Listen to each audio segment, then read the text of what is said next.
اقرأ باسم ربك الذي خلق خلق الإنسان من علق.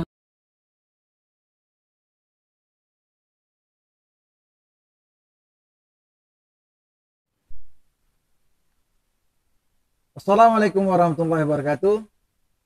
Para pemirsa yang budiman, kembali kita berjumpa bersama Bapak Dr. Andes Iswan Muhammad Isa dalam kajian Al-Quran beliau. Pada episode yang lalu kita telah menjelaskan masalah qada, bahwa dalam rukun iman kita ada qada, ada juga qadar. Jadi untuk episode yang ini kita akan coba menggali dari beliau tentang penjelasan qadar. Pada Pak Iswan, kami mohon penjelasannya. Terima kasih, Revin. Assalamualaikum warahmatullahi wabarakatuh. Pada tema ini kita lanjutkan masalah qadar. Nah, qadar ini kalau kita di dalam bahasa Arab, dia berasal daripada kata qadara. Qadara itu artinya yang merujuk pada makna batas, inti atau akhir dari sesuatu. Nah, ini makna dasar daripada qadar. Nah, di dalam Al-Quran kata qadar ini sama juga, dia menunjuk wujud dari segala sesuatu, baik kualitasnya maupun kuantitasnya, baik bentuk ataupun kemampuan yang ada di dalamnya, bentuk dan substansi lah istilah kerennya sekarang itu. Nah, itu dia dua ini tidak dapat terpisahkan, Pak. Dua. Jadi tiap benda dia pasti mempunyai qadar. Qadar artinya di situ ada dari segi kuantitas dan ada dari segi kualitasnya, begitu. Nah, di sini penggunaan kata Allah, penggunaan Allah dalam Al-Qur'an misalnya bisa kita lihat di surah Al-Qamar 49. Nah, di situ Allah mengatakan inna kulla syai'in khalaqnahu biqadrin.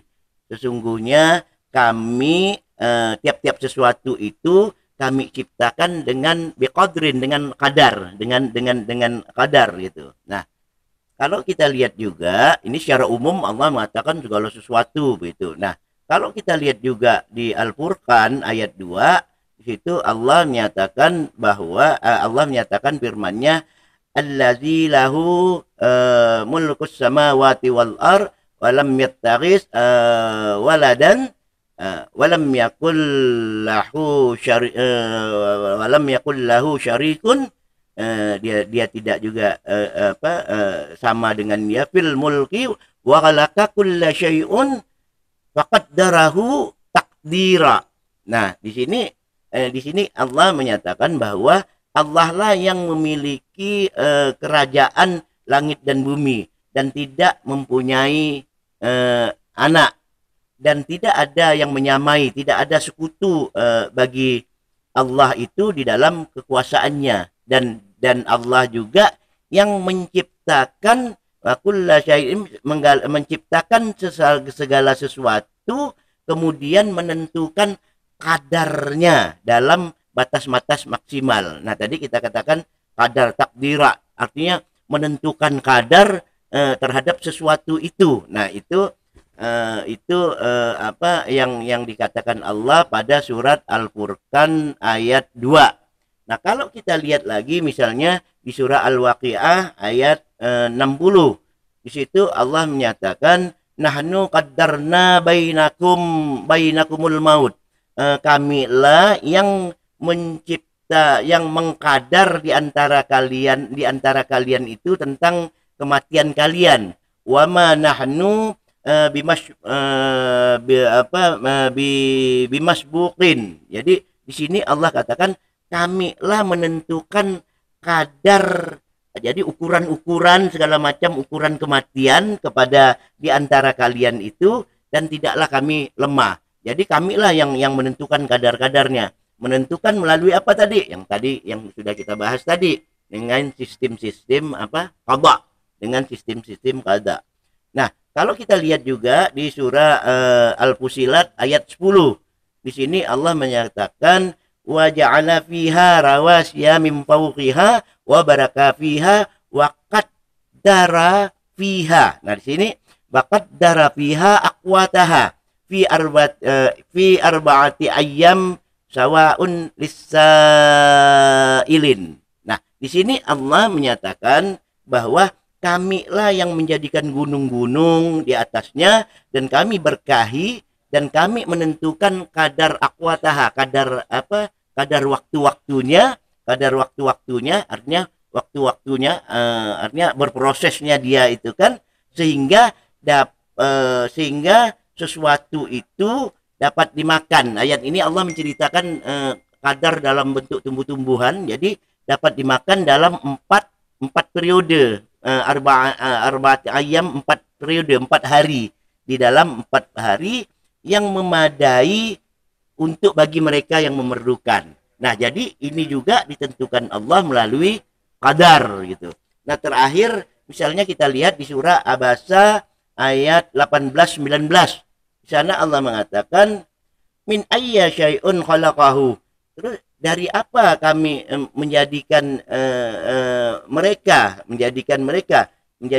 menjadikannya sesuatu itu.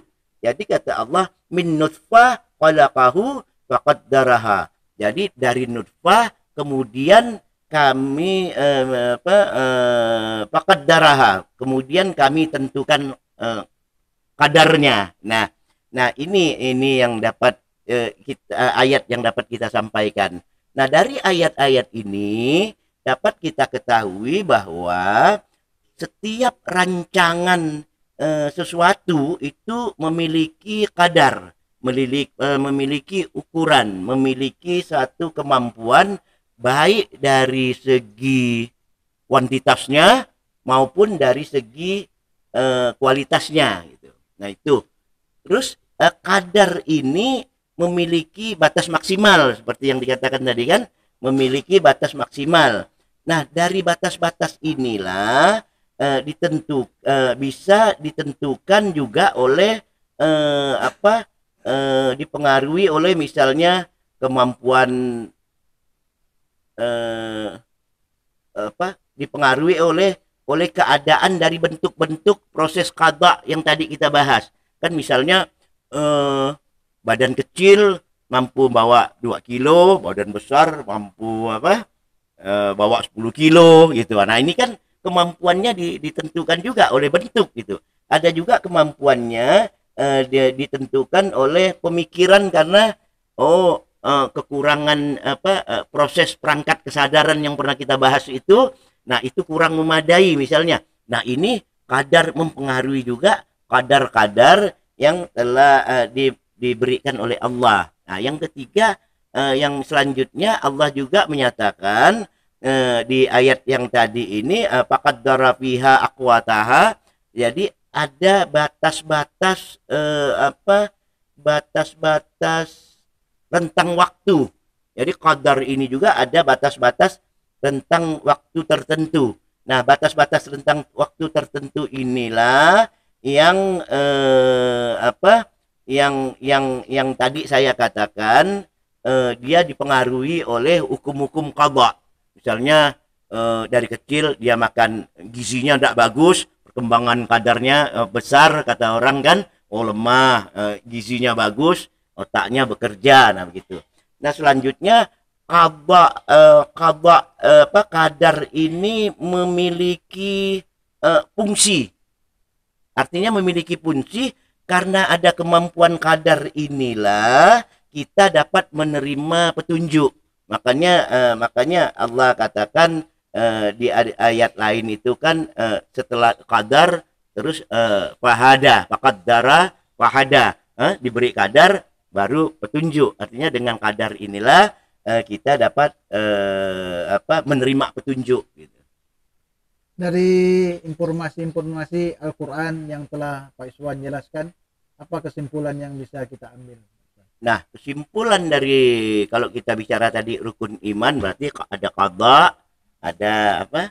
Qadar. Nah, itu yang pertama, jika qada ini berbicara masalah-masalah keseluruhan sistem, mekanisme dan pola bagaimana mengadanya sesuatu, artinya dia berproses mengadanya, to be dalam bahasa Arab antakun, dia berproses itu dia, maka kalau qadar ini Allah membicarakan ukurannya, kemampuannya, kapasitasnya, adanya sesuatu yang ada di alam semesta ini.